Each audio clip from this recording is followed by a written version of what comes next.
DJ and PK, we're joined now by Ryan Smith. It's Jazz Media Day. Now, right now, you're sitting here thinking Jazz. You're surrounded by Jazz people. I'm curious, how far is your brain away from the Mammoth, though? At any moment, could a Mammoth thought just, oh, hey, we got to talk about this. We got to meet about that? No, they're pretty different. Yep. Like, I mean, the world's a little different. I will tell you, though, it's really like one family. I can't explain, like, having two of the big four sports teams together within the same ownership group. The synergies are incredible. And they feel like family. Like Chris Armstrong and Will go to dinner once a week, and we're all together, and Danny shows up there, and it's a pretty unique thing. But they're just very, very different. Sports are different, and I hope they come closer together. I like a lot.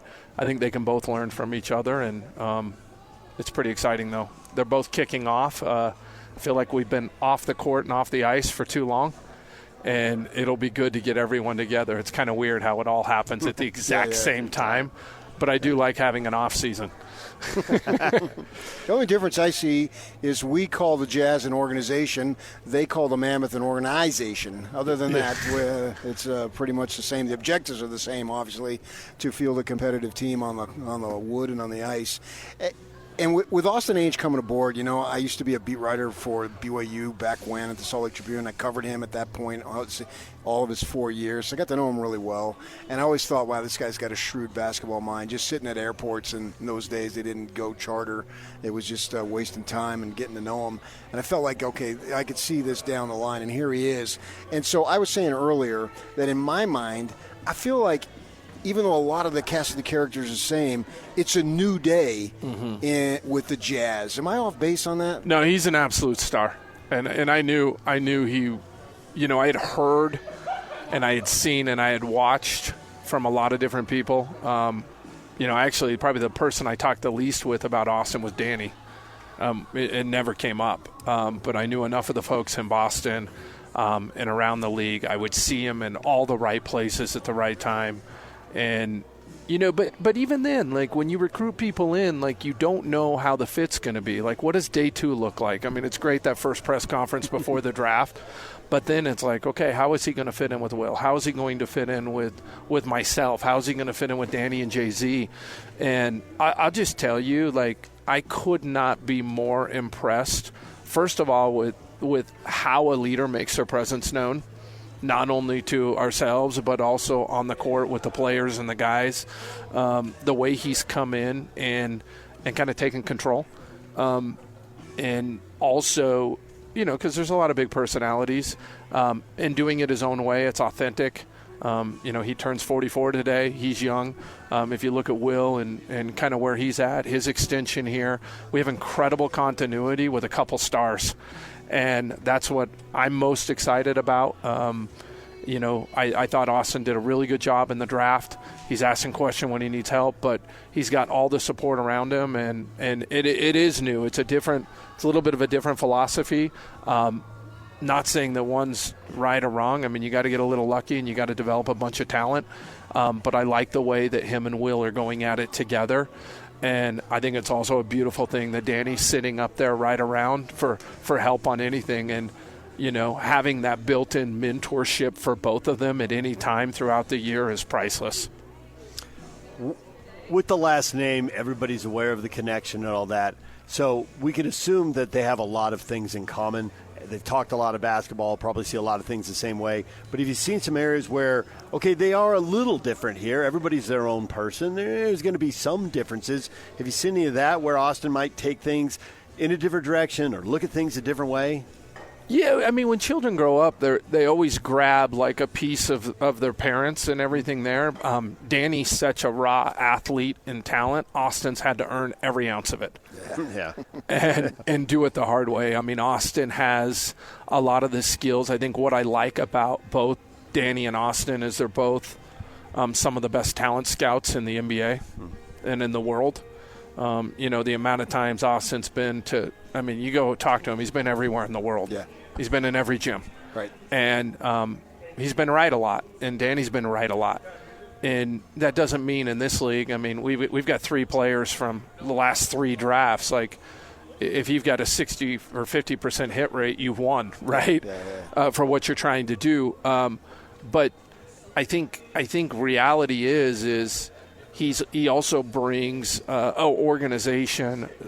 You know, it's very much like he's got that Ainge background with this Ivy League pedigree of the way that he is organized, the way he leads and he's buttoned up, which is super unique. But it's authentic to him. I think my biggest goal is I want these guys to lead the way that is natural for them. Mm-hmm. I don't want. I mean, it would be easy for Austin to come in here and like try to decide, okay, how am I going to fit with Danny or with Ryan or with Will? And he's actually just come in and been confident and said, "This is me. This is who I am." And Will's going, "This is who I am," and having those come together is pretty special. And I think it's Danny and I's job to go and figure out how to plug into them. And, you know, having Danny around really frees me up a lot because, you know, if Austin or Will and have a question, they can go to Jay-Z or Danny for anything that they want. And I couldn't be more excited about the continuity of where our front office is. And we're in a good spot. You got rid of some veteran guys, right? But you also replaced them with some veteran guys. How's it all going to work? I mean, I know you can't give us an exact answer, but I'm looking forward. When the point of the question is, what is the plan? Yeah, so I think a lot of this is for Will, right? Like how he's going to make it all go. I think if you look at the guys that came in, these are people that can really make an offense work, whether it's George or Kyle or Kevin or, you know, and really free up a little bit of spots for some of our younger guys who are on the ball all the time. And, you know, it made sense to me, and I think it you know, our guys, our young guys, like this is their year. They need to take a jump. You know, if I look at the summer that Keontae's had, he's been here all year long. Bryce, same thing. I mean, they don't have to be. They have been in the gym all summer. And I think that although we're young, this is an exciting group. Youth is exciting. And, you know, with Ace and Walt and John coming in, it's a pretty good mix. And you do need some veterans around to kind of keep it flowing. You know, there's a lot of teams that have a lot of different offenses and things that these guys haven't seen before. And to have a George or Kyle, these are smart players. Not the first time the Jazz have gone through this. I remember after Stockton and Malone, that first 40-win season they had, Kevin O'Connor was asked about the draft pick that they got, and he said, "Jerry bleeped me. He should have never gotten 40 wins out of these guys." And then you come in with Will's first year, and they start 10-3, and you don't get quite as good a draft pick. People maybe thought that would be a top 5 pick, and somebody said, "We hired too good a coach." So I'm curious now, with the gloves off trying to win, and you're the guy, and you're going to get the ball back no matter what. Yeah. So are you okay with, hey, this team ends up being good enough to draft 11th, and so you don't draft 11th, the pick goes to somebody else, right? It goes to Oklahoma. Are you okay if there's not as much progress out of the young guys, but that does mean a higher draft pick? Somebody's going to yell at you no matter what. So I'm wondering. Yeah, I mean, we have 12 guys under the age of 25 coming into camp. Right? Like we want Will to go coach and go take these guys and develop a culture and identity. Nothing would be better if this group wins 40, 45 games. Sweet. I mean, I think everyone would be happy. We've seen it before here in Utah. You know, we need to really figure out what we've got. I mean, we're trying to build long-term playoff contenders and win a championship. We're going to have to do that in Utah through a youth movement. There's probably, I mean, data, history, and everything else shows that that's how we're doing it here. I think the good news is we have a lot of picks coming up as well. And so I think that was a little bit part of the plan, was to give our guys enough shots at it. I think in this draft particularly, if you look at Walt's a little older, couple more years in college. Ace is one of the 3 18-year-olds I can remember that this franchise has had, and the others were Dante Exum, C.J. Miles, and Andre Kalinko. And he's probably one of the most athletic wings we've seen, but he's 18 years old. He just turned 19, right? And so really building that foundation out, I think, is really important. And I'm excited to see Will go for it and see what he can do. I also think that, we've got Walker and Lowry, which are big pieces. I think Lowry had one of the most impressive Eurobasket summers. I mean, it's fantastic to watch. We love Lowry. I know there's always everyone saying, how does Lowry fit in? I mean, one of the beautiful things about Lowry, first of all, he fits with everyone and every offense and everything that we're going to go create. He's really a unicorn, a 7-footer that can shoot and move. And at the same time, I think there's a couple pieces here where I think Austin's excited. And I think our fans will be too. I think this will be a much more enjoyable season than I think people look once you roll it out onto the court. As your young players progress, there needs to be financial decisions that are made. Austin was on our air here a little bit talking about every dollar counts. How do you think that's going to play out? I'll let them handle that, right? They have my backing. They're not being limited, both internally and on the free agent market. I think that's been something that's clear. I mean, Danny and words are out there like, hey, what we've been trying to do to augment. I think you've seen that when Lowry got paid and kind of going through that. That's not an issue, and it's really not an issue anywhere in the NBA. It's just more of just making the right moves with the right guys and making good decisions. Austin said that in his first presser is like, how do we stack it? How do we stack these move after move after move? And, we got a lot of shots at it. So you'll sign off on their recommendation. I was looking for you as far as your involvement. Yeah, if Will, Austin, and Danny are aligned, and Jay-Z, you're not going to see me push back. I'll question the heck out of them. But there hasn't been one decision since we've been here. And that's what you really want in a team, in a front office, and that's what I mean by like when I say we're in the best spot. There's no groupthink, and if they're aligned, they've thought through everything 50 times, and that's what you want. You want people together who aren't agreeing with each other all the time, who are attacking each situation from a different angle, and those are the best teams I've been around when it's come to executive decision making. And also adjusting is not everyone's going along to get along. And I love how Austin pushes back. I especially love how Danny and Austin push back against each other. I think that's a competitive advantage because they go hard. And, I think they both love it because they're not worried about who's right. They're just worried about getting it right. Yeah. You got to put some of those on SCG Plus. People pay to see that.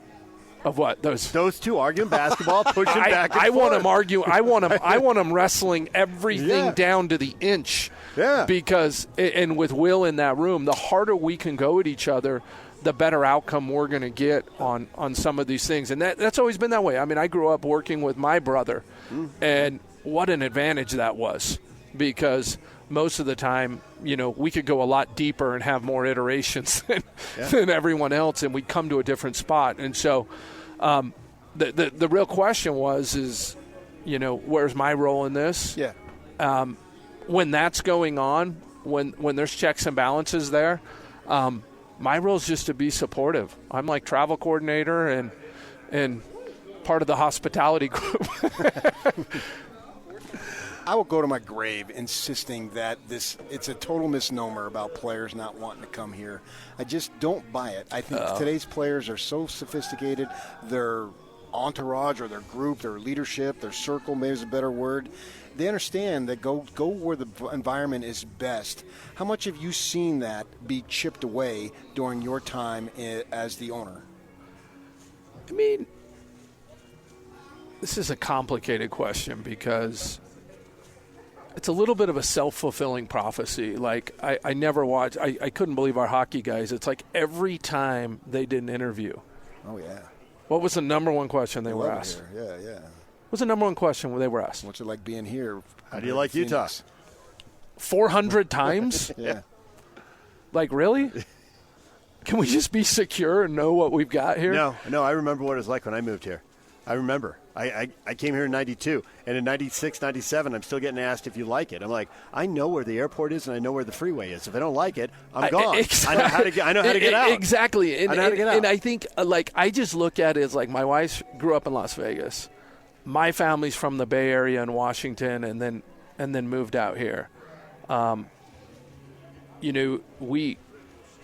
This place is incredible. It's absolutely incredible. They see it. They feel it. If you're in Atlanta, there's a lot of things you don't like part of the year. If you're in Florida, there's a lot of things you don't like part of the year. If you're living in the glorious markets, which are in the NBA, probably Miami and LA, guess what they do once the season's over? They scatter. They get the heck out of there. Yeah. And so if you think about home base for these guys, there's nothing they can't achieve here in Utah. I recently had two things happen the last couple weeks. There was a journalist that came in town to cover tech, and he had been covering Silicon Slopes for a long time. Came in town for 48 hours. He met with 52 startups in that time. I was with him at the end of all of it, and he said, there's nowhere else in the country that I could meet with 52 different companies in a 48-hour period. And I was just sitting there going, wow, this place is absolutely unique on that front. One thing I think about the complicated nature of that question that PK asked, though, is what you said earlier about it has to be done internally.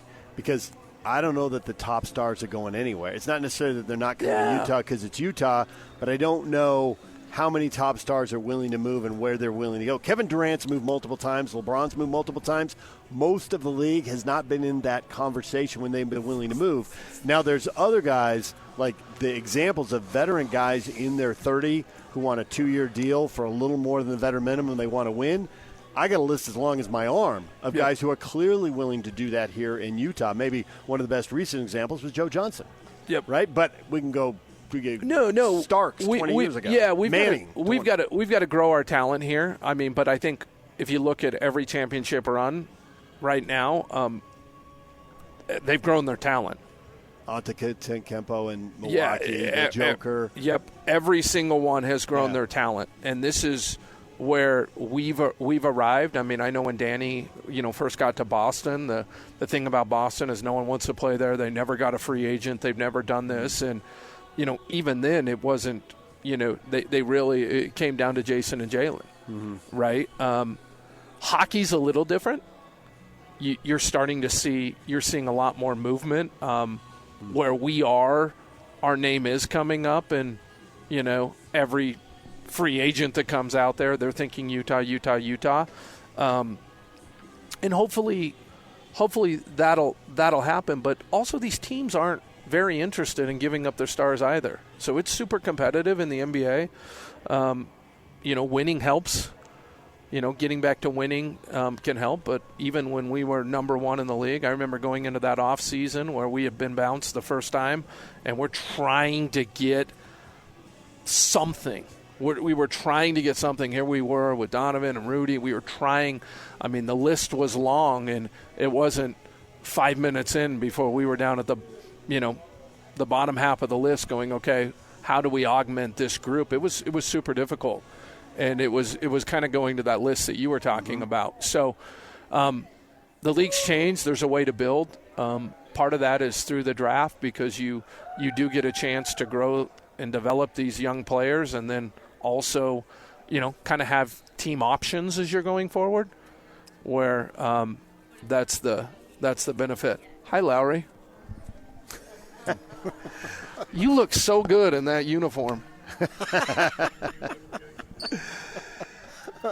He's a guy that is under contract for a while, so you're good to go there. As you build this team, you look at OKC, and that's another team, the draft picks. But they also, like Lou Dort was an unrestricted free agent, or an undrafted free agent, I should say. And then, what's his face, Holmgren, number 2 pick. Cody's brother, what was he, around 12? Yep. But they made the big trade for the superstar, or emerging superstar, it looks like. I think we can call SGA a superstar, right? At Yeah, this for level. sure. How hard is it to make some trades to be able to get some better players, if it comes to that, where you decide to go down that road? Well, I mean, the only thing you can do is put yourself in a situation where you've got guys that people want to play with. I think Lowry's definitely one of those. The amount of people who want to play with a 7-foot shooter who can play alongside that is extremely unselfish is pretty incredible. I know that they see that. That was represented in Eurobasket. If you watched the stars coming up, like everyone loves Lowry. And then you've got to have the assets. People aren't trading these people for free. Yeah. You've got to have the assets, which we definitely have. So we've done everything right as far as putting ourselves in those situations. It hasn't lined up in the way that you would think, not only for us, but for probably a lot of people who have been looking at that. In the SGA example, that trade just keeps getting worse and worse for the Clippers because I don't think anyone saw SGA being SGA. I mean, that would be the equivalent of us trading kind of one of our second-year guys. And there's the legend right there. I know, What's man. up, DA? You guys are doing a good job. 3 sports. Hey, are you getting him on? If he wants to. Yes, anytime. he wants to. Yes. Yes.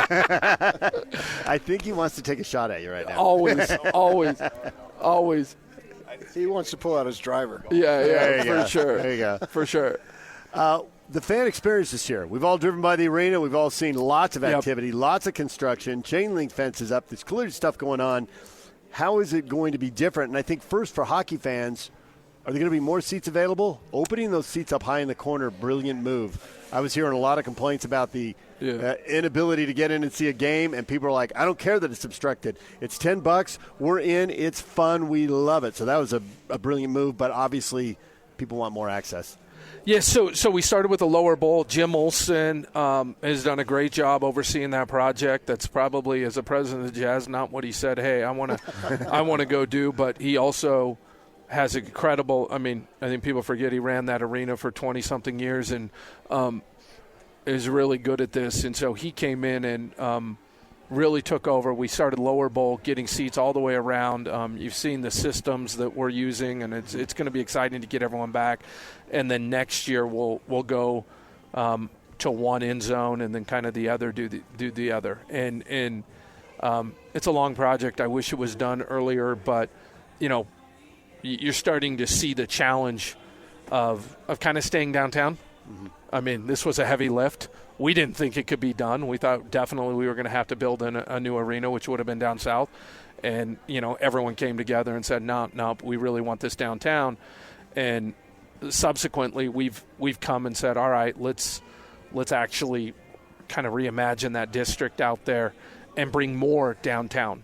And I think that, downtown Salt Lake's a couple 100,000 people.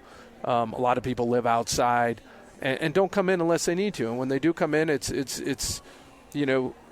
6 o'clock at night to come to a game, and we want that experience to be longer. We want more people down and in our capital city and really build that out. And I think there was some restrictions on kind of how we're set up. One of the best things about the arena is I think we do a good job from the experience on the inside.